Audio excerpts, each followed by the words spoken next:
धुळे सुरत महामार्गावर चिंचपाडा येथील लक्झरी बस व मोटरसायकल यात झाला भीषण अपघात, एक ठार तर एक जखमी। धुळे सुरत राष्ट्रीय महामार्गावर चिंचपाडा गावाजवळील शिवांश पेट्रोल पंपासमोर लक्झरी बस आणि मोटरसायकल यांच्यात झालेल्या भीषण अपघातात 18 वर्षीय तरुणाचा जागीच मृत्यू झाला, तर मोटरसायकल चालक गंभीर जखमी झाला।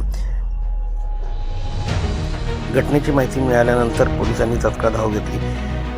प्राप्त माहितीनुसार खाजगी लक्झरी बस क्रमांक AR 6363 धुळ्याहून सुरतच्या दिशेने भरधाव वेगात जात होती। त्याचवेळी चिंचपाडा गावातील रेल्वे स्टेशन फाट्याजवळून ऋषभ अतुल जैन व महेंद्र राजेंद्र निकम हे दोघे मित्र मोटरसायकल क्रमांक MH39 AG 8521 वरून जात होते। दरम्यान बस चालकाने वाहन निष्काळजीपणे व बेदरकारपणे चालवत मोटरसायकलला समोरून धडक दिली।